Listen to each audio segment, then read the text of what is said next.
नमस्कार। सुलेख कहानियाँ में आपका बहुत बहुत स्वागत है। आज प्रस्तुत है मुंशी प्रेमचंद की कहानी आंसुओं की होली। नामों को बिगाड़ने की प्रथा न जाने कब चली, कहाँ शुरू हुई। इस संसार व्यापी रोग का पता लगाएं तो ऐतिहासिक संसार में अवश्य ही अपना नाम छोड़ जाए। पंडित जी का नाम तो श्रीविलास था, पर मित्र लोग सिलबिल कहा करते थे। नामों का असर चरित्र पर कुछ ना कुछ पड़ जाता है। बेचारे सिलबिल सचमुच ही सिलबिल थे। दफ्तर जा रहे हैं मगर पजामे का इजारबंद नीचे लटक रहा है। सर पर फेल्ट कैप है पर लंबी सी चुटिया पीछे झांक रही है। अचकन योग बहुत सुंदर है। ना जाने उन्हें त्योहारों से क्या चिढ़ थी। दिवाली गुजर जाती पर वो भला मानस कौड़ियां हाथ में ना लेता। और होली का दिन तो उनकी भीषण परीक्षा का दिन था। 3 दिन वो घर से बाहर ना निकलते। घर पर भी काले कपड़े पहने बैठे रहते थे। यार लोग टोह में रहते थे कि कहीं बच्चा फंस जाए, मगर घर में घुसकर तो फौजदारी नहीं की जाती। एक आधा बार फंसे भी, मगर घिघिया कर बेदाग निकल गए। लेकिन सबकी समस्या बहुत कठिन हो गई थी। शास्त्रों के अनुसार 1 वर्ष तक ब्रह्मचर्य का पालन करने के बाद उन्होंने विवाह किया था।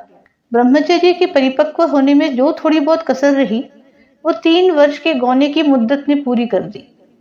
यद्यपि स्त्री से कोई शंका न थी, तथापि वो औरतों को सर चढ़ाने के हामी न थे। इस मामले में उन्हें अपना वही पुराना धुराना ढंग पसंद था। बीवी को जब कसकर डांट दिया तो उसकी मजाल है कि रंग हाथ से छुए। विपत्ति ये थी कि ससुराल के लोग भी होली मनाने आने वाले थे। पुरानी मसल है, बहन अंदर तो भाई सिकंदर। इन सिकंदरों के आक्रमण से बचने का उन्हें कोई उपाय ना सूझता था। मित्र लोग घर में ना जा सकते थे, लेकिन सिकंदरों को कौन रोक सकता है। स्त्री ने आंख फाड़कर कहा, अरे भैया, क्या सचमुच रंग ना घर लाओगे? ये कैसी होली है बाबा? सिलबिल ने त्योरियां चढ़ाकर कहा, बस मैंने एक बार कह दिया और बात दोहराना मुझे पसंद नहीं। घर में रंग नहीं आएगा और ना कोई छुएगा। मुझे कपड़ों पर लाल छींटे देखकर मछली आने लगती है। हमारे घर में ऐसी ही होली होती है। स्त्री ने सिर झुकाकर कहा, तो ना लाना रंग संग। मुझे रंग लेकर क्या करना है? जब तुम ही रंग ना छुओगे तो मैं कैसे छू सकती हूँ? सिलबिल ने प्रसन्न होकर कहा, निस्संदेह यही साध्वी स्त्री का धर्म है। लेकिन भैया तो आने वाले हैं, वो क्यों मानेंगे? उनके लिए भी मैंने एक उपाय सोच लिया है। उसे सफल बनाना तुम्हारा काम है। मैं बीमार बन जाऊंगा, एक चादर ओढ़ कर लेटा रहूंगा। तुम कहना इन्हें ज्वर आ गया, बस चलो छुट्टी हुई। स्त्री ने आंखें नचाकर कहा, ए नौज, कैसी बातें मुंह से निकालते हो? ज्वर आए मुद्दई के घर, यहाँ आए तो मुंह झुलस दूं निगोड़े का। फिर दूसरा उपाय ही क्या है? तुम ऊपर वाली छोटी कोठरी में छिपे रहना। मैं कह दूंगी उन्होंने जुलाब लिया है। बाहर निकलेंगे तो हवा लग जाएगी। पंडित जी खिल उठे, बस बस यही सबसे अच्छा। होली का दिन है, बाहर हाहाकार मचा हुआ है। पुराने जमाने में अबीर और गुलाल के सिवा और कोई रंग न खेला जाता था। अब नीले, हरे, काले सभी रंगों का मेल हो गया है और इस संगठन से बचना आदमी के लिए तो संभव नहीं। हाँ, देवता बचें। सिलबिल के दोनों साले मोहल्ले भर के मर्दों, औरतों, बच्चों और बूढ़ों का निशाना बने हुए थे। बाहर के दीवान खाने के फर्श, दीवारें, यहाँ तक की तस्वीरें भी रंग उठी थी। घर में भी यही हाल था। मोहल्ले की नंदे भला कब मानने लगी थीं, पर नाला तक रंगीन हो गया था। बड़े साले ने पूछा, क्यों री चंपा, क्या सचमुच उनकी तबीयत अच्छी नहीं? खाना खाने भी ना आए? चंपा ने सर झुकाकर कहा, हाँ भैया, रात ही से पेट में कुछ दर्द होने लगा। डॉक्टर ने हवा में निकलने को मना कर दिया है। जरा देर बाद छोटे साले ने कहा, क्यों जीजी, भाई साहब नीचे नहीं आएंगे? ऐसी भी क्या बीमारी है, कहो तो ऊपर जाकर देख आऊं? चंपा ने उनका हाथ पकड़कर कहा, नहीं नहीं, ऊपर मत जाइयो, वो रंग वंग ना खेलेंगे। डॉक्टर ने हवा में निकलने को मना कर दिया है। दोनों भाई हाथ मलकर रह गए। सहसा छोटे भाई को एक बात सूझी, जीजा जी के कपड़ों के साथ क्यों ना होली खेले? वो तो नहीं बीमार हैं। बड़े भाई के मन में ये बात बैठ गई। बहन बेचारी अब क्या करती? सिकंदरों ने कुंजियां उनके हाथों से ली और सिलबिल के सारे कपड़े निकाल निकाल कर रंग डाले, रुमाल तक ना छोड़ा। जब चंपा ने उन कपड़ों को आंगन में अलगनी पर सूखने को डाल दिया तो ऐसा जान पड़ा मानो किसी रंगरेज ने ब्याह के जोड़े रंगे हों। सिलबिल ऊपर बैठे बैठे ये तमाशा देख रहे थे, पर जबान ना खोलते थे। छाती पर सांप लौट रहा था। सारे कपड़े खराब हो गए। दफ्तर जाने को भी कुछ ना बचा। इन दुष्टों को मेरे कपड़ों से न जाने क्या बैर था। घर में नाना प्रकार के स्वादिष्ट व्यंजन बन रहे थे। मोहल्ले की एक ब्राह्मणी के साथ चंपा भी जुटी हुई थी। दोनों भाई और कई अन्य सज्जन आंगन में भोजन करने बैठे तो बड़े साले ने चंपा से पूछा, कुछ उनके लिए भी खिचड़ी विचड़ी बनाई है? पूरियां तो बेचारे आज खा ना सकेंगे। चंपा ने कहा, अभी तो नहीं बनाई, अब बना लूंगी। वाह रे तेरी अकल, अभी तक तूने इतनी फिक्र नहीं की कि वो बेचारे खाएंगे क्या। तू तो इतनी लापरवाह कभी ना थी। जा निकाल ला जल्दी से चावल और मूंग की दाल। लीजिए, खिचड़ी पकने लगी। इधर मित्रों ने भोजन करना शुरू किया। सिलबिल ऊपर बैठे अपनी किस्मत को रो रहे थे।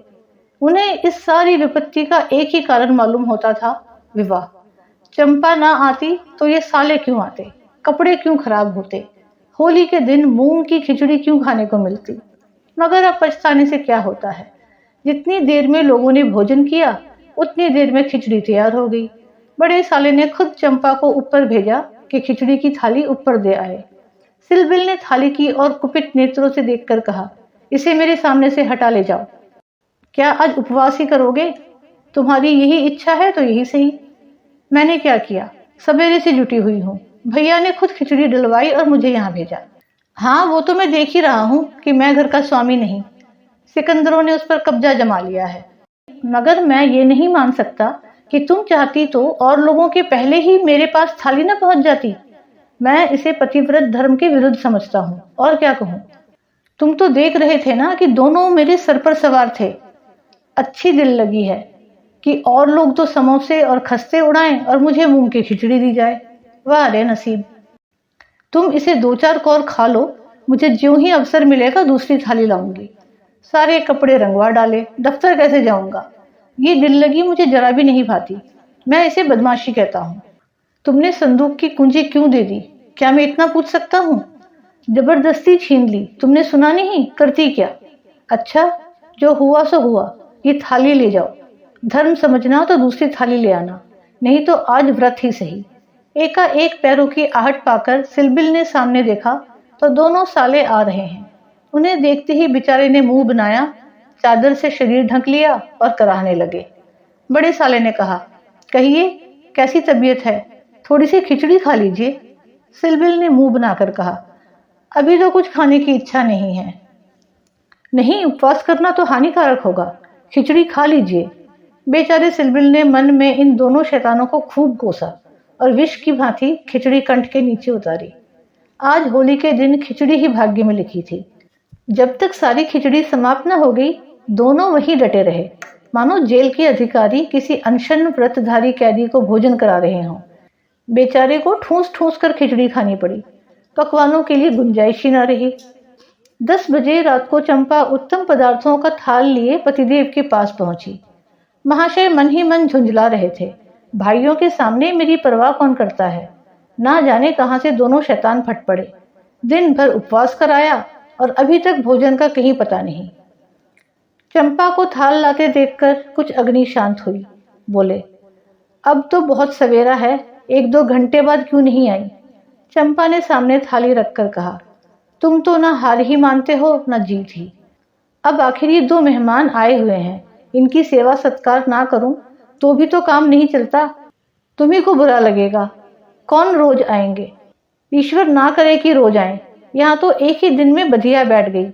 थाल की सुगंधमय तरबर चीजें देखकर सहसा पंडित जी के मुखारविंद पर मुस्कान की लाली दौड़ गई। एक एक चीज खाते थे और चंपा को सराहते थे। सच कहता हूँ चंपा, मैंने ऐसी चीजें कभी नहीं खाई थी। हलवाई साला क्या बनाएगा, जी चाहता है कुछ इनाम दूं। तुम मुझे बना रहे हो, क्या करूं, जैसे बनाना आता है बना लिया। नहीं जी, सच कह रहा हूं, मेरी तो आत्मा तक तृप्त हो गई।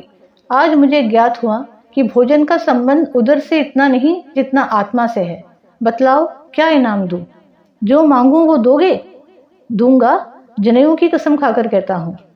ना दूं तो मेरी बात जाए। कहता हूँ भाई, अब कैसे कहूँ, क्या लिखा पढ़ी कर दूँ? अच्छा तो मांगती हूँ, मुझे अपने साथ होली खेलने दो।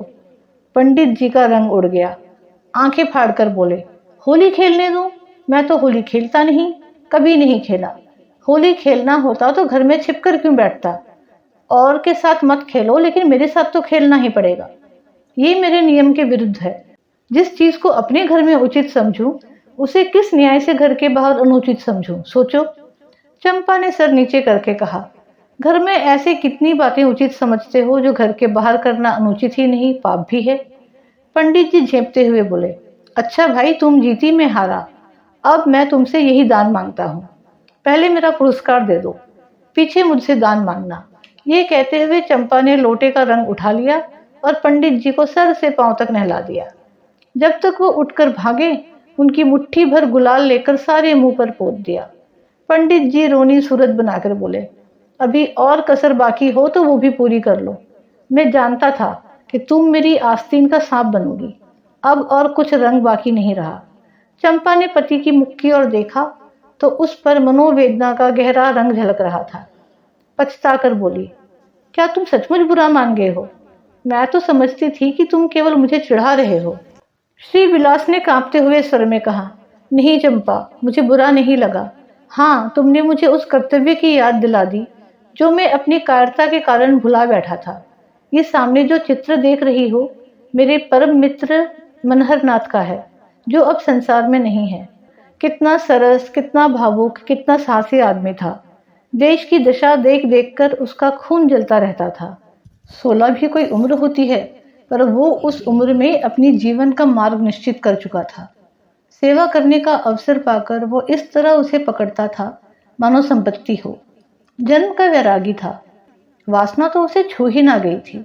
हमारे और साथी सैर सपाटे करते थे, पर उसका मार्ग सबसे अलग था। सत्य के लिए प्राण देने को तैयार। कहीं अन्याय देखा और भवें तन गई, कहीं पत्रों में अत्याचार की खबर देखी और चेहरा तमतमा उठा। ऐसा तो मैंने आदमी ही नहीं देखा। ईश्वर ने अकाल ही बुला लिया, नहीं तो वो मनुष्य में रत्न होता। किसी मुसीबत के मारे को उद्धार करने को अपना प्राण हथेली पर लिए फिरता था।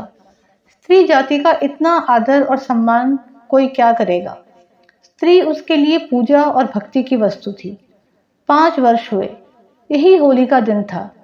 मैं भंग के नशे में चूर, रंग में सर से पांव तक नहाया हुआ, उसे गाना सुनने के लिए बुलाने गया तो देखा कि वो कपड़े पहने कहीं जाने को तैयार है। पूछा, कहाँ जा रहे हो? उसने मेरा हाथ पकड़कर कहा, तुम अच्छे वक्त पर आ गए, नहीं तो मुझे जाना पड़ता। एक अनाथ बुढ़िया मर गई है, कोई उसे कंधा देने वाला नहीं मिलता। कोई किसी मित्र से मिलने गया हुआ है, कोई नशे में चूर पड़ा हुआ है, कोई मित्रों की दावत कर रहा है, कोई महफिल सजाए बैठा है। कोई लाश को उठाने वाला नहीं। ब्राह्मण क्षत्रिय उस चमारिन की लाश कैसे छुएंगे? उनका तो धर्म भ्रष्ट हो जाएगा। कोई तैयार नहीं होता। बड़ी मुश्किल से 2 कहार मिले हैं, एक मैं हूं, चौथे आदमी की कमी थी, सो ईश्वर ने तुम्हें भेज दिया। चलो चलें। हाय, अगर मैं जानता कि इस प्यारे मनहर का आदेश है तो आज मेरी आत्मा को इतनी ग्लानि ना होती। मेरे घर कई मित्र आए हुए थे, गाना हो रहा था। उस वक्त लाश उठाकर नदी जाना मुझे अप्रिय लगा। बोला, इस वक्त तो भाई मैं नहीं जा सकूंगा, घर पर मेहमान बैठे हुए हैं, मैं तुम्हें बुलाने आया था। मनहर ने मेरी ओर तिरस्कार के नेत्रों से देखकर कहा, अच्छी बात है, तुम जाओ, मैं और कोई साथी खोज लूंगा, मगर तुमसे मुझे ऐसी आशा नहीं थी। तुमने भी वही कहा जो तुमसे पहले औरों ने कहा था, कोई नई बात नहीं थी। अगर हम लोग अपने कर्तव्यों को भूल ना गए होते तो आज ये दशा ही क्यों होती? ऐसी होली को धिक्कार है। त्योहार तमाशा देखने, अच्छी अच्छी चीजें खाने और अच्छे अच्छे कपड़े पहनने का नाम नहीं है। ये व्रत है, तप है। अपने भाइयों से प्रेम और सहानुभूति करना ही त्योहार का खास मतलब है। और कपड़े लाल करने से पहले खून को लाल कर लो। सफेद खून पर ये लाली शोभा नहीं देती। ये कहकर वो चला गया। मुझे उस वक्त ये फटकारें बहुत बुरी मालूम हुई। अगर मुझ में वो सेवा भाव न था तो उसे मुझे यूं धिक्कारने का कोई अधिकार न था। घर चला आया, पर वो बातें बराबर मेरे कानों में गूंजती रहीं। होली का सारा मजा बिगड़ गया। 1 महीने तक हम दोनों की मुलाकात ना हुई। कॉलेज इम्तिहान की तैयारी के लिए बंद हो गया था, इसलिए कॉलेज में भी भेंट ना होती थी।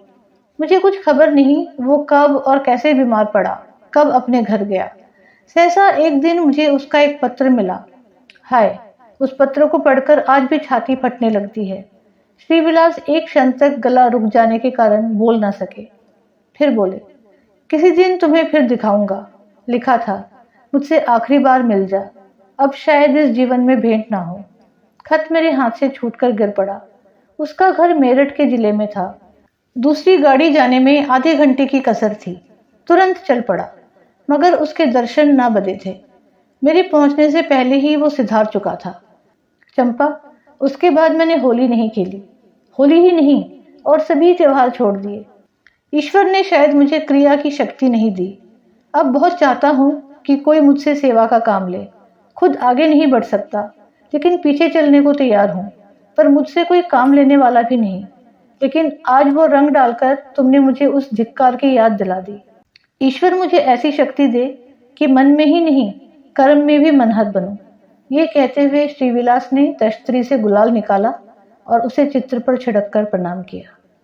उम्मीद है आपको ये कहानी पसंद आई हो तो वीडियो को लाइक और शेयर अवश्य करें, और ऐसी ही कहानियां सुनने के लिए चैनल को सब्सक्राइब करना बिल्कुल ना भूलें। धन्यवाद।